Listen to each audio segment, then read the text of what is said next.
اعوذ باللہ من الشیطان الرجیم بسم اللہ الرحمن الرحیم۔ ایک روایت میں آتا ہے کہ حضرت ابراہیم خلیل اللہ علیہ نبی جنا علیہ الصلوۃ والسلام نے ملک الموت سے فرمایا کہ کیا تم اپنی مجھے وہ شکل دکھا سکتے ہو جس میں تم گناہ گاروں کی روحوں کو قبض کرتے ہو؟ ملک الموت نے کہا کہ آپ دیکھ نہیں سکتے، اب برداشت نہیں کر سکتے۔ آپ نے فرمایا کہ میں دیکھ لوں گا۔ چنانچہ ملک الموت نے کہا کہ آپ تھوڑی دیر کے لیے اپنی توجہ دوسری جانب کر لیں۔ آپ نے ایسا ہی کیا۔ کچھ دیر کے بعد جب آپ نے دیکھا تو ایک کالا سیاہ شخص جس کے رونگٹے کھڑے ہوئے تھے، بدبو کے بھبکے اٹھ رہے تھے، سیاہ کپڑے پہنے ہوئے، اور اس کے منہ اور نتنوں سے آگ کے شعلے نکل رہے تھے اور دھواں اٹھ رہا تھا۔ سامنے جب دیکھا تو حضرت ابراہیم خلیل اللہ علیہ نبی جن علیہ الصلوۃ والسلام اللہ تعالیٰ کے نبی بے ہوش ہو گئے۔ جب آپ کو ہوش آیا تو دیکھا کہ ملک الموت پہلے والی شکل میں بیٹھے ہوئے ہیں۔ آپ نے فرمایا اگر فاسق و فاجر گناہ گار کے لیے موت کی کوئی اور تکلیف نہ بھی ہو تو پھر بھی وہ تمہاری شکل دیکھنا ہی اس کے لیے انتہائی اور بہت بڑا عذاب ہے۔ اللہ اکبر۔ پھر فرمایا کہ اپنی مجھے اب وہ شکل دکھاؤ جو تم مومنین کے لیے، نیکوں کے لیے، جس شکل کے ساتھ تم نیکوں کی روحوں کو قبض کرتے ہو۔ ذرا غور فرمائیے۔ آپ نے فرمایا کہ چند لمحے آپ دوسری طرف توجہ فرمائیں۔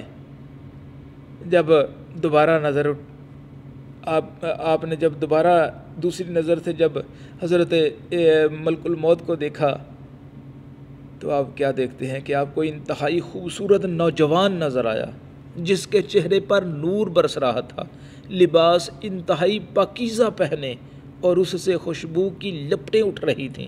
آپ نے جب یہ منظر دیکھا اور فرمایا کہ اے اسرائیل، اگر مومن کے لیے موت کے وقت اور کوئی انعام نہ بھی ہو، تمہاری شکل ہی دیکھنے کو مل جائے تو یہی بہت بڑا انعام ہے۔ اللہ اکبر، یہی بہت بڑا انعام ہے۔ حضرت ابو ہریرہ رضی اللہ تعالیٰ عنہ سے روایت ہے کہ حضرت داؤد علیہ السلام انتہائی غیور تھے۔ جب آپ باہر تشریف لے جاتے تو دروازے بند کر کے جاتے۔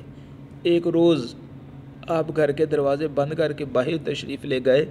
آپ کی زوجہ مطہرہ نے دیکھا کہ ایک شخص صحن میں کھڑا ہوا تھا۔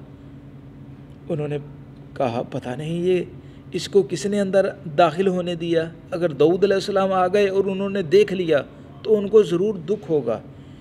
اسی پریشانی میں تھیں کہ حضرت داؤد علیہ السلام بھی باہر سے تشریف لے آئے اور اس کو کھڑے ہوئے دیکھ کر دریافت فرمایا کہ تم کون ہو؟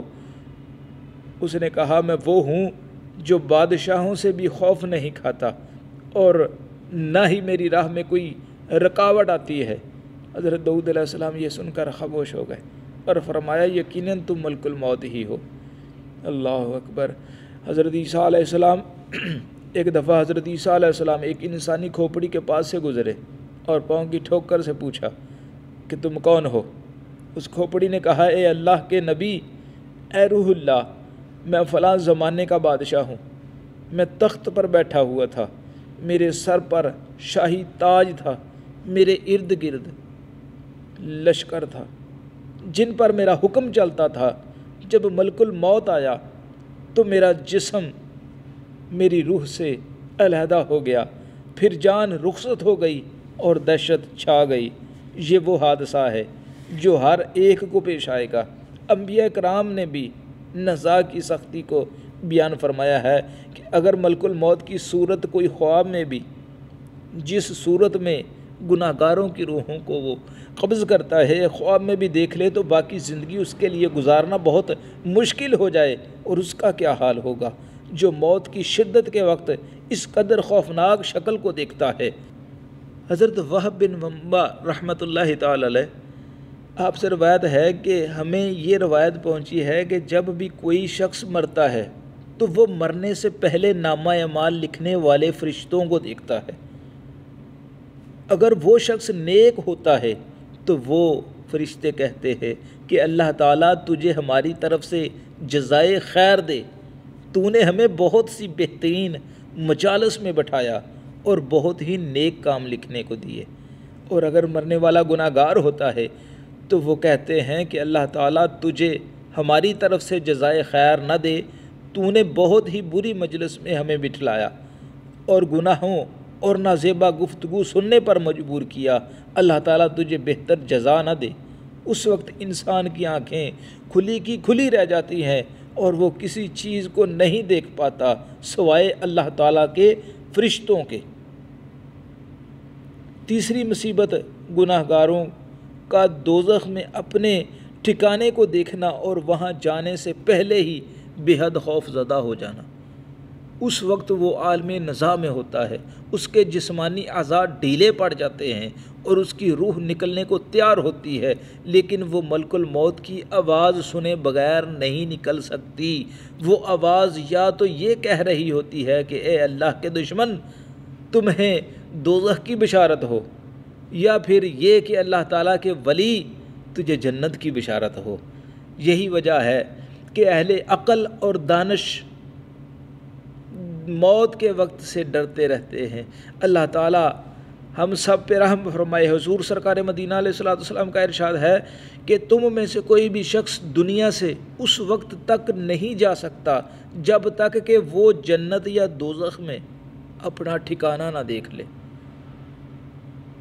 استغفر اللہ۔ اللہ تعالیٰ ہم پہ رحم فرمائے، ہم پہ کرم فرمائے۔ انسان کو اپنا ٹھکانہ دکھایا جاتا ہے۔